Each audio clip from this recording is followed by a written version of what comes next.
Hello အားလုံးပဲမင်္ဂလာပါကျွန်တော်ကတော့ဒါရောဘိုင်းခန့်ရောင်ရှိန်ပါကျွန်တော်အခုဘာ reading လေးလုပ်ပေးမလဲဆိုတော့ဒီတစ်လလုံးအတွင်းမှာကြုံတွေ့လာနိုင်ခြေရှိတဲ့ကံကြမ္မာအခြေအနေကိုကျွန်တော်နမိတ်ဖတ်ပေးမှာပါဆိုတော့ကြည့်ရအောင်ပေါ့နော်Piggy crystal နှစ်ခုရှိပါမယ်ဒါလေးကတော့ဒီ amethyst crystal လေးက crystal number 1ပါနော် crystal number 1ပါအဲ့လို crystal လေးကိုမရွေးချင်ဘူးဆိုလဲဒီပုံလေးကိုကြည့်ပြီးတော့ရွေးချင်လည်းရပါတယ်ဒါလေးကတော့ဖိုင်1ပါနော်crystal number 2ကတော့ဒီ C-twin crystal လေးပါတကယ်လို့ဒီ crystal လေးကိုမရွေးချင်ဘူးဆိုလဲဒီ crystal လေးနဲ့တိတ်ပြီး energy မမီဘူးဆိုလဲပဲဒီပုံလေးကိုကြည့်ပြီးတော့ကိုယ်စိတ်ထဲကိုဆွဲဆောင်နေတဲ့ပုံလေးကိုရွေးလို့ရပါတယ်ခင်ဗျာဆိုတော့ဗီဒီယိုလေးကို pause လုပ်ထားပြီးတော့ခဏရွေးချယ်လို့ရပါတယ်ဆိုတော့ရွေးပြီးသားပြီဆိုရင်တော့ reading ကိုဆက်ပြီးတော့နားထောင်လို့ရပါပြီခင်ဗျာဆိုတော့ကျွန်တော်အရင်ဆုံးဖိုင်ဝန်းကနေတွားလိုက်ပါမယ်ခင်ဗျာ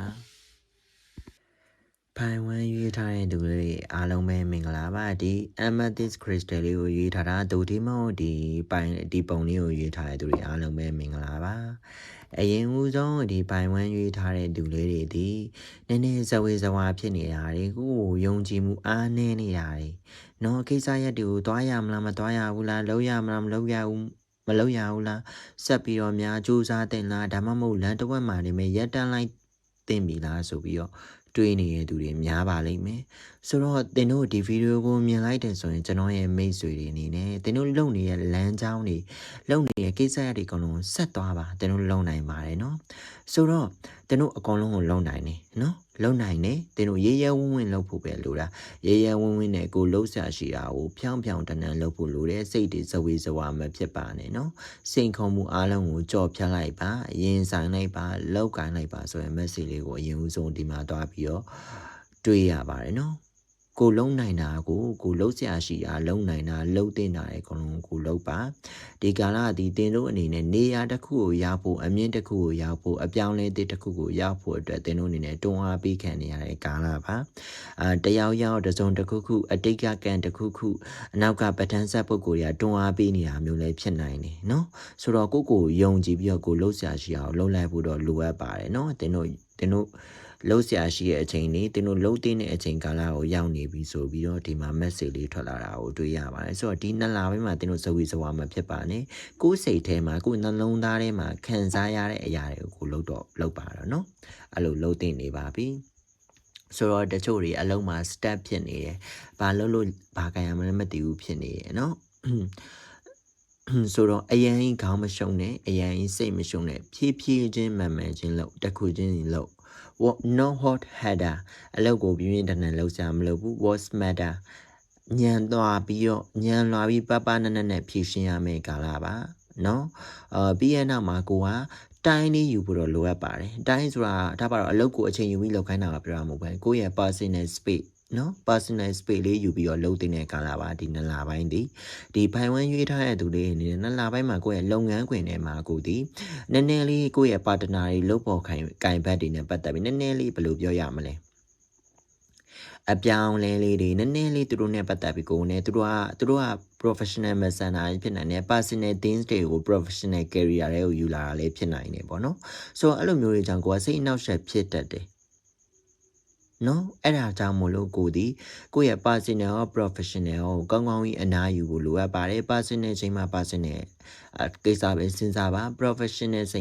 န်မှာ professional ကိစ္စတွေပဲစဉ်းစားပါလို့အကြံပြုချင်ပါတယ်ဆိုတော့ကောင်းကောင်းကြီးအနားယူဖို့လည်းလိုအပ်ပါတယ်နော်ကောင်းကောင်းကြီးအနားယူဆိုတာ5-6ရက်စက်တိုက်ခွင့်ယူလိုက်တာမျိုးအဲ့လိုမျိုးပြောတာမဟုတ်ဘူးသူ့အချိန်နဲ့သူအနားယူခိုင်းတာပြောတာလုပ်ငန်းဝင်ပြီးသွားရင်ကိုယ့်ရဲ့ personal ချိန်မှာ personal အတွက်အနားပေးပါကိုယ့်ရဲ့စိတ်ရောကိုယ်ရောကိုအနားပေးဖို့အတွက်ဒီမှာတော့ကျွန်တော်ကတော့အကြံပြုချင်ပါတယ်ခင်ဗျာပြီးတော့လိုအပ်တာပဲဝယ်ပါမလိုအပ်တာမဝယ်ပါနဲ့ဒီပိုင်ဝန်းရွေးထားတဲ့သူတွေထဲမှာပတ်စံတာဖြုံးတဲ့သူတွေပါတယ်ရှိပြီးသားပစ္စည်းကိုပဲထပ်ဝယ်တာမျိုးလာလို့ကြိုက်လို့အဲ့လိုမျိုးလေးဝယ်တာမျိုးတွေ့ရတယ်နော်ဆိုတော့ရှိတာလိုအပ်တာပဲဝယ်ပါရှိပြီးသားတွေထပ်မဝယ်ပါနဲ့တကယ်လိုအပ်မှသာဝယ်ဖို့အတွက်အကြံပြုပါတယ် ဆိုတော့ဖိုင်ဝမ်လေးတွေကနှစ်လပိုင်းမှာပေါ့နော်လုပ်ငန်းခွင်မှာဆိုရင်ယာတူအတူအပြောင်းလေးကြုံရဖို့ရှိရဲအပြောင်းလဲလေးကြုံရဖို့ရှိရဲ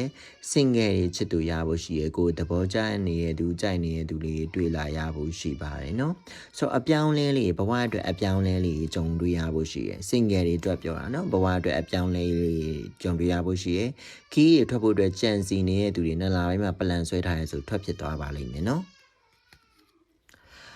မေတ္တာရေးမှာတော့ပေါ့နော်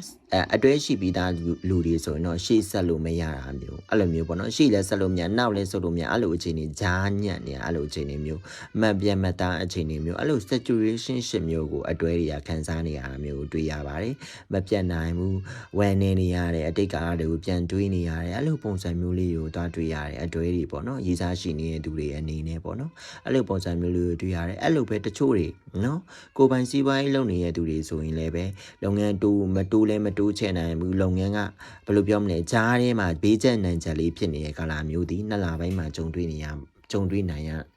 ပါတယ်နော်ဆိုတော့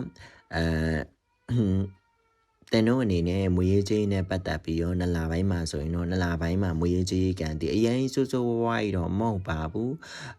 အရင်စိုးစိုးဝါးတော့မဟုတ်ပါဘူးလက်ဆောင်တွေပါရတတ်တယ်နော်ကိုယ့်ရဲ့အကြီးကဲတွေကမပိုးတွေပေးတာတွေပါလက်ဆောင်တွေပါရတတ်တဲ့ကာလပါပြီးတော့နှစ်လပိုင်းလကုန်ကန်ဒီပတ်လောက်မှာနှစ်လပိုင်းကုန်ကန်ဒီ9ရက်10ရက်9ရက်လောက်မှာဆိုတင်တို့အနေနဲ့မွေးရေးကြီးလေးရှင်လာတာမျိုးလက်ထဲမှာပတ်စံလေးမြင်ရတာမျိုးအဲ့လိုပုံစံမျိုးလေးကြုံတွေ့လာရနိုင်ခြေရှိပါတယ်မွေးကန်ဒီအဲ့လောက်ထိအာမနေနေပါဘူးเนาะအဲ့လိုပုံစံမျိုးလေးကိုဒီမှာတွားပြီးတော့တွေ့ရပါတယ်ခင်ဗျာကိုလုံးဆရာရှိတာကိုတော့ရေရဲဝင်းဝင်းလုပ်ဖို့အတွက်တော့လိုအပ်ပါတယ်เนาะအဲ့ဒါမှသာလေကိုဒီအောင်မြင်တော့ကိုလူချင်းတဲ့ပန်းတန်ကိုရောက်နိုင်တော့လူတယောက်ဖြစ်လိမ့်မယ်လို့တွေ့ရပါတယ်ဒီမှာကျွန်တော်ဆက်ပြမယ်ဆိုရင် connect လုပ်ပြရမယ်ဆိုဒီမှာ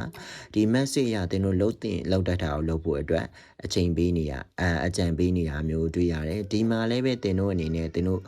လုံးဆရာရှိအောင်ဖြည်းဖြည်းနဲ့မှန်မှန်လုပ်ဖို့အတွက်လည်းအချိန်ပေးနေတယ်အကြံပေးတာပေါ့နော် message နှစ်ခုကကိုက်ညီနေရဆိုတော့တင်တို့အနေနဲ့လောက်ဆရာရှိတာကိုလောက်ပါအချိန်ဆွဲမနေပါနဲ့တော့smart ကြအလုပ်လုပ်ဖို့အတွက်ကိုအကြံပေးပါတယ်ခင်ဗျာဒါလေးကတော့ပိုင်1အတွက် reading မှာကျွန်တော်ပိုင်2အတွက် reading နဲ့ပြန်လာခဲ့ပါမယ်ဖိုင်2လေးတွေအားလုံးပဲမင်္ဂလာပါဒီ Citrine Crystal လေးကိုရွေးထားတဲ့သူတွေဒိုဒီမောင်ဒီပုံလေးကိုရွေးထားတဲ့သူတွေပေါ့နော်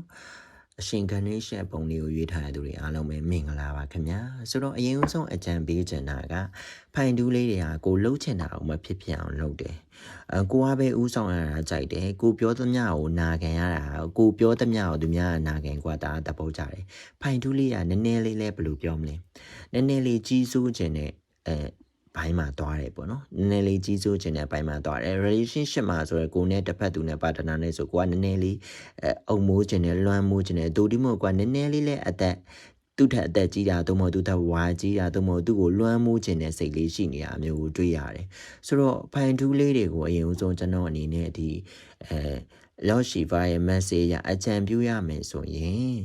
ကိုယ့်ရဲ့ဆန္ဒကိုနည်းနည်းလေးနောက်ဆုတ်ပါတဲ့နော်ကိုယ့်ရဲ့ဆန္ဒကိုနောက်ဆုတ်ပါတစ်ဖက်သူကိုတွေးပါတစ်ဖက်ကိုနှစ်ဖက်ကိုမျှတွေးပြီးတော့မှ decision တွေချပါတစ်ခုလုံးတော့မယ်ဆိုရင်ကိုယ့်ရဲ့ဖြစ်ချင်တဲ့စိတ်ဆန္ဒကိုယ့်ရဲ့ desire ကိုယ့်ရဲ့အလိုချင်တာတွေကိုယ့်ရဲ့အတ္တကိုတနည်းအားဖြင့်ပြောရင်ကိုယ့်ရဲ့အတ္တကိုရှေ့တန်းမတင်ဘဲနဲ့နှစ်ဖက်မျှတွေပြီးတော့လှုပ်ပါလှုပ်တတ်တာကိုလှုပ်ပါကိုဖြစ်ချင်တဲ့စိတ်တွေကိုရချင်တဲ့စိတ်တွေစူးစမ်းချင်တဲ့စိတ်တွေရှိတာကောင်းတယ်ဒါပေမဲ့ဖိုင်တူးလေးရပါဖြစ်နေလဲဆိုတော့ဖြစ်ချင်တဲ့စိတ်တွေစူးစမ်းချင်တဲ့စိတ်တွေရလွယ်စိတ်တအားလွန်ကဲသွားတဲ့အခါမှာအဲ့ဒါတွေဒီအတ္တအဖြစ်ပြောင်းသွားတယ်နော်တအားများသွားတဲ့အခါမှာဘယ်ရာမှများရင်မကောင်းဘူးနော်များသွားတဲ့အခါမှာအတ္တအဖြစ်ပြောင်းသွားရင်ကိုကပင်ပန်းရတယ်နော်ဆိုတော့အဲ့ဒါကြောင့်မလို့ဖိုင်တူးရေးထားတဲ့သူတွေ ਨੇ အရင်ဦးဆုံးတစ်ခုခုလှုပ်တော့မယ်တစ်ခုဆုံးဖြတ်တော့မယ်ဆိုရင်အရင်ဦးဆုံးမှာ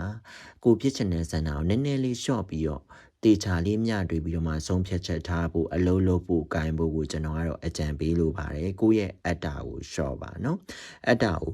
လျှော့ပါပိုင်တူးလေးတွေဒီအရင်စိတ်သဘောထားအရင်ဆိုးတဲ့ထဲမှာမပါဘူး စိတ်ရင်းကအရင်ဆိုးရတဲ့မှာမပါဘူးစိတ်ရင်းကောင်းတဲ့ထဲမှာပါတယ်ဘာဖြတ်နေလဲဆိုတော့ကိုကပဲဖြစ်ချင်တာကိုကပဲချစ်ခံချင်တာကိုကပဲရချင်တာကိုကပဲလူချင်တာကိုလူချင်တာဆိုအကုန်လုံးမဟုတ်ဘူးနော်ကိုကဥအောင်လူချင်တာအဲ့လိုမျိုး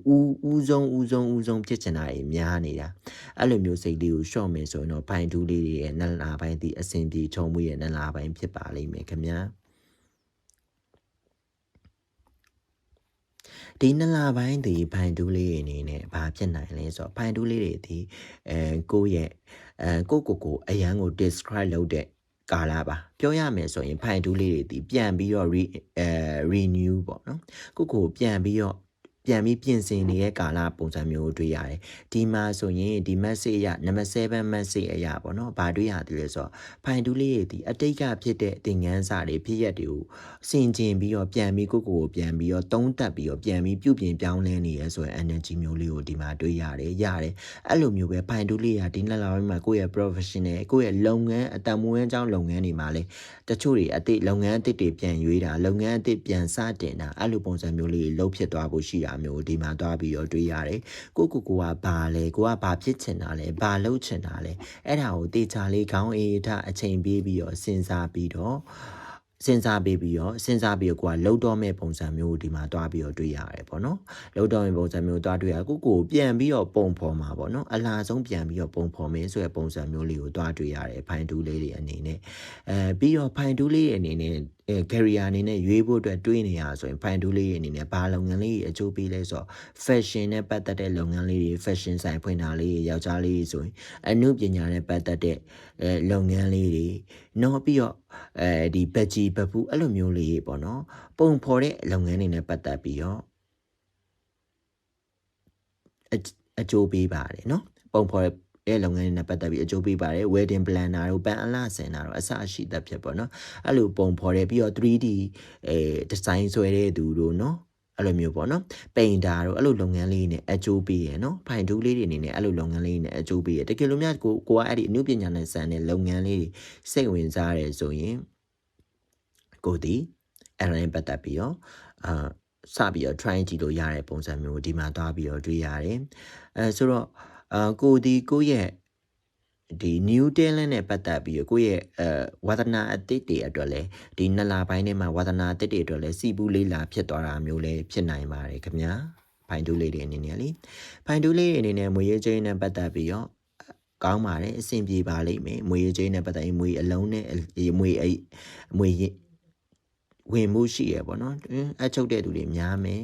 တို့မဟုတ်ဒီဇိုင်နာတွေအဲ့လိုမျိုးပုံစံမျိုးလေးကိုဝါသနာပါတဲ့သူတွေများမယ်ထင်တယ်နော်ဖိုင်တူးလေးတွေရာလေ